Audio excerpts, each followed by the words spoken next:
Whenever you see or you read stories about drug abuse in America nowadays, you normally are hearing about fentanyl, opioids, but here in East Texas, you know what, my friends? Past is still prologue, methamphetamine still king.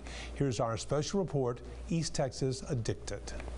Ask anyone in law enforcement in East Texas, be they local or federal, and they'll tell you meth is still the biggest problem they face.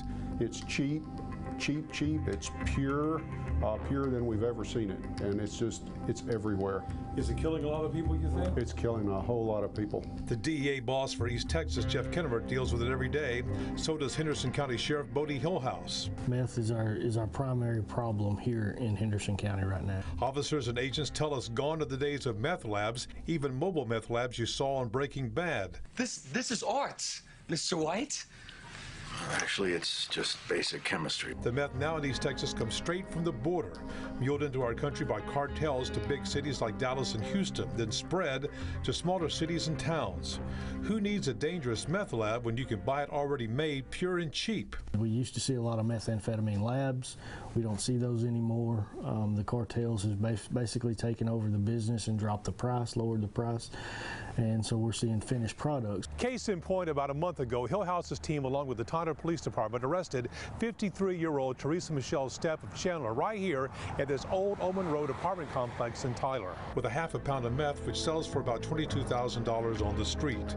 A week earlier, Hillhouse arrested the same woman with a quarter pound of methamphetamine. She bonded out after the first arrest and reportedly went right back to work selling. I tell you, anywhere from a 14-year-old kid in middle school all the way to a 70-year-old person that can be distributing pills, anything. There is no set stereotype of a typical drug dealer or a drug addict anymore. No such thing. Hillhouse says in August alone they got almost $60,000 worth of meth off the street, but that's only a small dent in the supply.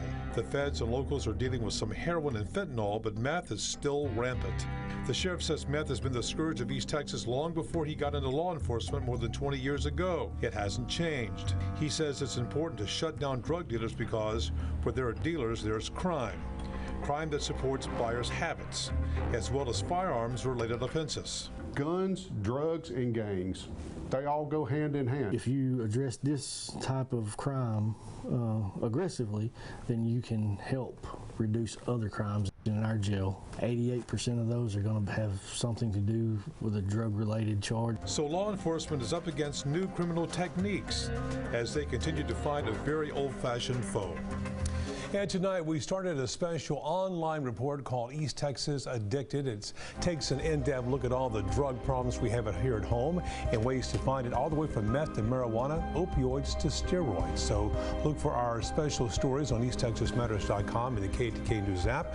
We encourage you and your family to read, watch, and learn about what we are uncovering here in East Texas.